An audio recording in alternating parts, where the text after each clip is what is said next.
the good old, Kansas City Chiefs, defending champions. Ever heard of them? Here we go. Kansas City Chiefs. You have already gone on record as saying that you think they're going to stink and that the Bengals are going to win the Super Bowl. Now, that is not me saying the Chiefs are going to stink. I think the Chiefs I don't remember if that was a direct quote or not, but that's how I remember it. I did predict that I think the Bengals will go all the way and finally get it done with Joe Burrow there, Joe Cool. But that's not because I think the Chiefs are going to stink. Rather, I think they're going to have another beautiful duel in the AFC Championship game with Burrow just slightly edging out Pat Mahomes this year. Okay. But in terms of the regular season, I think this is yet another dominant year for this Chiefs, this Andy Reid and Pat Mahomes regime. What else is there to expect but dominance at this point? That's all they have done. So starting as we always do, we like to look at the team level and just how many raw plays we expect this team to be running, and then we can decide how many is that pass, how many run, and then what will the market shares, the slices of these pies end up being. But just at the team level, I wanted to quickly show you, since Andy Reid and Pat Mahomes have paired up, that's not, here we go, here, it's pulling up right here. They have not attempted in the last 3 years fewer than 630 pass attempts. They have been at a 61% or higher pass rate in 5 straight seasons, all 5 with Pat Mahomes. That's a big difference from when he had Alex Smith. They were a really balanced team there, but they have leaned into the cannon arm of Mahomes, and why wouldn't you? As you can see, too, mostly above league average, certainly for 3 straight, more plays than typical run by the league average. Mahomes' first couple years, they actually did surprisingly play at a little bit of a slower pace. They just would bombs away. It was more so because the offense was just off the field so fast because they were scoring so fast. Not necessarily that they were playing at a slow pace or anything of that nature. So I do expect more of the same, another 680-ish pass attempts. I'll scroll back up here. They haven't been above 440 rushing attempts since Kareem Hunt left and after he led the league in rushing with Alex Smith. So I think another mediocre at best in terms of rushing pie, really big aerial pie, and it can't get any tastier than when it comes from Patrick Mahomes. I have him going for yet another banger of a season, as you can see. 5,390 yards, 39 touchdowns. Last year, he did actually throw the second most touchdowns of his career, which was crazy. You lose Tyreek Hill, you think he's going to take a step back, and he ends up throwing for the most yards of his career, the second most touchdowns, just having himself a monster season. As you can see, he really just has it's Pat Mahomes. I mean, you don't need me to sing his praises too much. But in terms of his 5 years of the league, quarterback 1, 6, 2, 4, and 1. Top 5 in points per game every year as the starter. So the QB6 year, he ended up missing a few games, and that just knocked him just out of the top 5. But he's always been top 5 in points per game. He's thrown 37 or more TDs in all but one. And again, that was when he got hurt, was the year he missed that. So no Tyreek, no problem. It's going to be yet another enormous and delicious aerial pie here in Kansas City.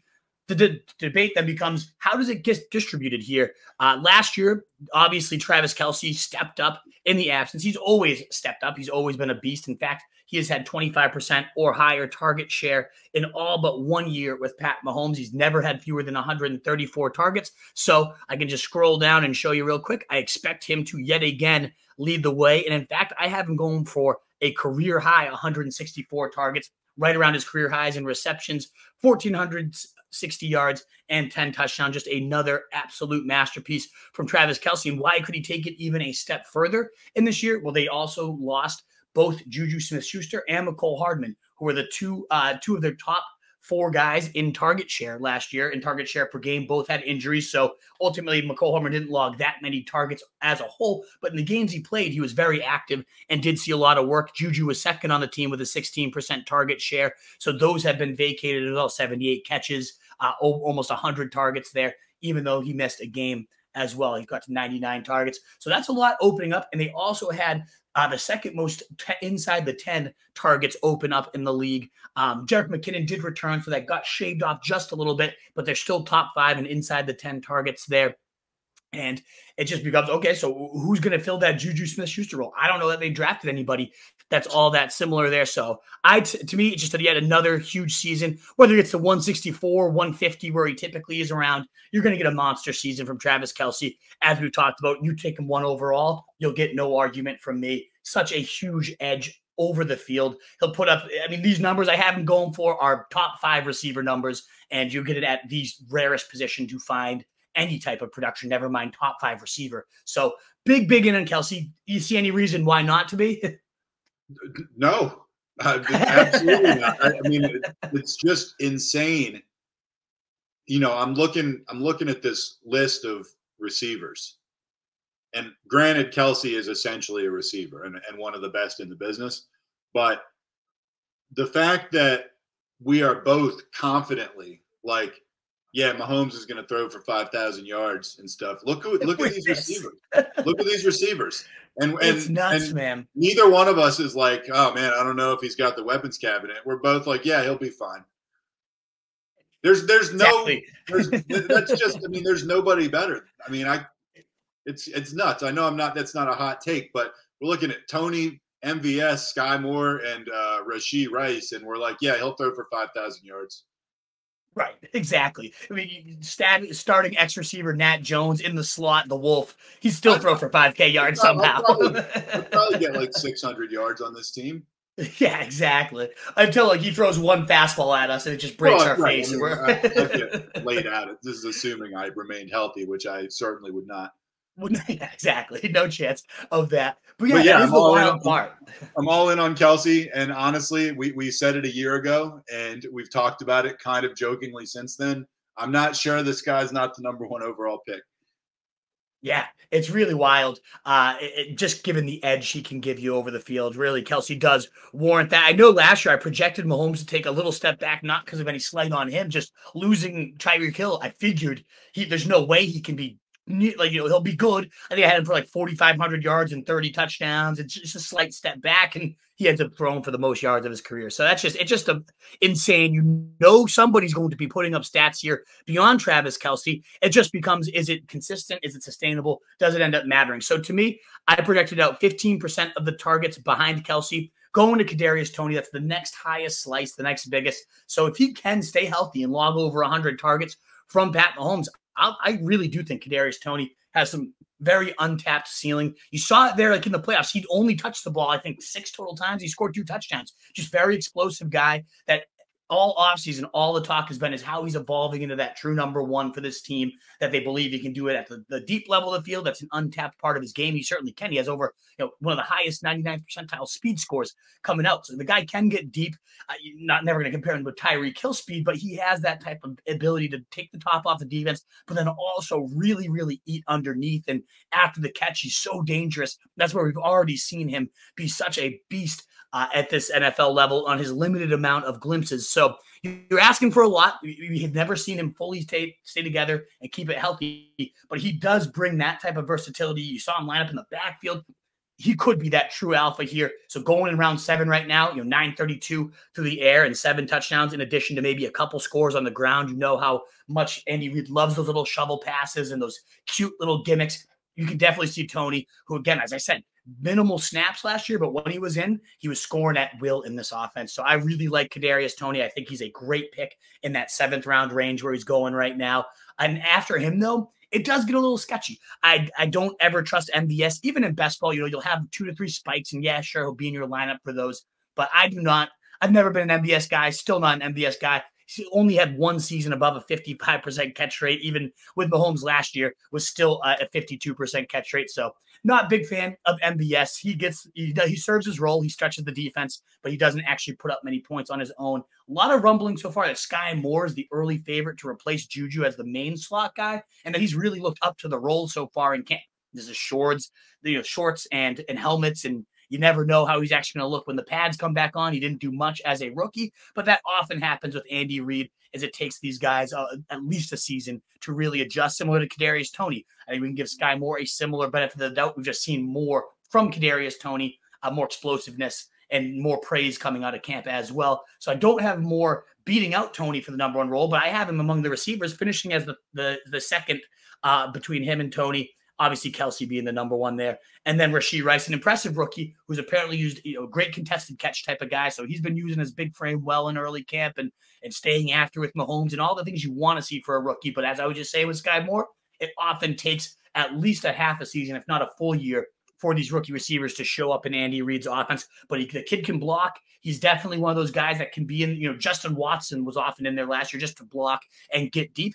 Rashee Rice can do that. He's just better than Justin Watson at this point. So definitely could see this intriguing rookie do some things down the second half of the year, but he's going a little too expensive in these early drafts for me. So even at, 563.3, that's fine. I also should know, I got Skyy Moore, who did see a few backfield snaps last year. I got him getting 9 carries and doing pretty good with that as well. So a nice versatile role for some of these receivers. But to me, it's really obviously Kelce, first round, top 5 overall.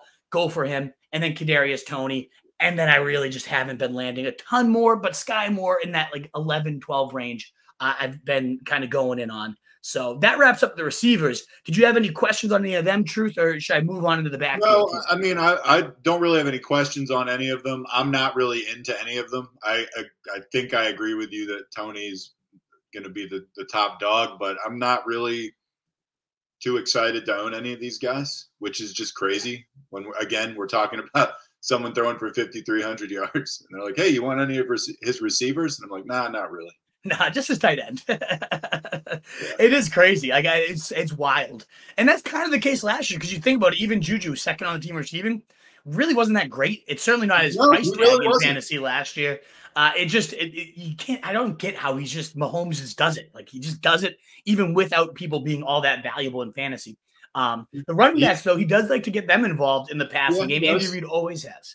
And it's interesting because back in the day, Andy Reid's workhorses, this is why we were all in on CEH as a rookie. You'd go to Jamal Charles and Brian Westbrook, Kareem Hunt for so long. It used to be clear cut, absolute bell cow for Andy Reid. But if we pull up here the running back ones, you'll see since Mahomes took over, the highest rushing share we've seen a back get is 53% of the workload. Last year, 41% went to Isaiah Pacheco, and that's exactly where I have it falling in line this year.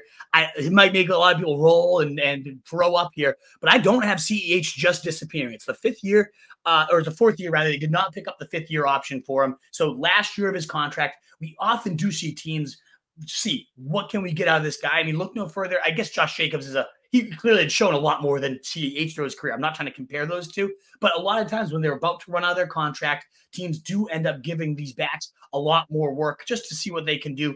And this is the crazy stat, Truth, is at the beginning of last year through the first 4 weeks, CEH was the running back 4 in fantasy. He was outscoring Austin Eckler, outscoring Christian McCaffrey, and outscoring Derrick Henry, among others, among every other person other than 3 other backs in there.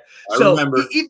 Even though he sucks, and it was it wasn't good usage. Everybody kept saying sell him, and as they should have been. We were agreeing too. We're like, this doesn't seem sustainable given he's at 35, 41, 45% of the snaps. How is he still doing this? And then ultimately, if he had sold there, after that, he didn't have another double-digit point game, but multiple 20-point days to start the year.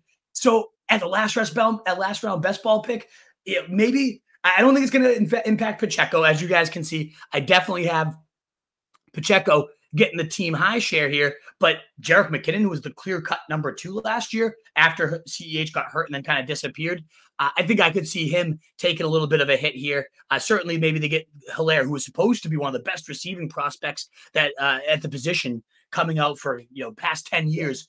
He can catch the ball, and early camp reports are wheel routes looking good underneath, looking more explosive than he has in past years. I know it's gross. You go again, why is he still talking about Clyde Edwards-Helaire? How can you not move on? But at this point, you're talking about the last round, pick 210 in your underdog drafts. And whether it's injury, whether it's the team just saying, let's give it one last hurrah and see what we have with Helaire for at least a few games or two, I could see him getting at least a couple 20-point spikes on the season. Have you tuned me out enough suspiciously just because I was talking about Helaire that much? Or what are your thoughts? I didn't tune you out. I was listening. I'm not going on for CEH in the last round. No. Yeah. I'm not interested. I hear you. No, I don't want him. Yeah, that's fine. Cordarrelle Patterson goes in the same range. I know you prefer him, and I certainly I alternate between those two. Yeah, I alternate between those two a lot. But to me, this does make Jerick McKinnon, score 9 touchdowns last year, most fantasy points per touch last year. It makes him a bigger risk, in my opinion. Whereas he going, it makes Isaiah Pacheco a bit of a big risk. He's going right now. Pacheco goes with what'd you say? Sorry, I don't like any of these guys. And the more I say this, the dumber it sounds, because like we're talking about a team that we just acknowledge is going to be an explosive offense and throw for tons of yards and score tons of touchdowns. And you're like, so do you want any running backs or receivers? And I'm like, no, I don't want Not any. Really. It's crazy. Not from the best offense in the league. No, I don't want those. It's wild. That's just, again, when you need a concentrated offense in fantasy. And as good as this offense is, it's the furthest thing away from concentrated outside of, again, Travis Kelce. And that's why I just don't like Pacheco where he's going right now. I have him looking solid, 750 yards, 5-ish touchdowns. I could probably bump those touchdowns up to even 8 touchdowns. And I still don't really like his price tag, because you're having to take him ahead of or right around Cam Akers, who I think is going to be a true featured back. James Conner goes like 2 rounds after Isaiah Pacheco, and I think projects as a much safer bet for volume here. So I do like the player, and I think the team really did they saw what he could bring to the table in the playoffs. He played through like a broken rib and started like the opposite of Helaire. So the team really lauds him and they respect him, and maybe he does get a slight uptick as a bonus here because he played so well for this team. But even still, I just think the other guys are such more involved as a pass catchers, whether it's McKinnon or Helaire or both. And then you always have that risk of maybe Helaire sneaks his way back into this backfield again. And to me, Pacheco's just a little bit overdrafted, certainly given the names that go around him. So yeah, it really comes down to, I love Travis Kelce. You can take him with a top 5 pick. Of course, you love Mahomes, but I personally go Josh Allen, so I don't even get a ton of Pat Mahomes there. And then Kadarius Toney, I do get a lot of in round 7, but he's starting to climb into early round 6 at times, and even that would be a little too rich for me. So I don't, you were chuckling about, I really don't end up with all that many Chiefs, despite thinking they'll be a top 5 offense in nearly every category you ask for passing wise. Yeah, it's just not a team that I'm getting a ton of given their prices right now. Yeah, I hear you. A good assessment of the Chiefs, in my opinion. And just when I see it on paper and then I actually talk about guys I'm targeting and I'm interested in, it's crazy that I don't want them more other than Kelce. Right. I mean, obviously, we like Allen more than Mahomes. If I get Mahomes, I'm not complaining. I mean, he's of course not. No, I'm happy to have Mahomes, but yes. Sure, I'm happy to welcome him to the team. Absolutely. Yes, of course. What is up, you fantasy wolf? Thanks so much for tuning in. If you haven't already, share your thoughts in the comments. Check out some more videos and join the newest Wolfpack by subscribing below.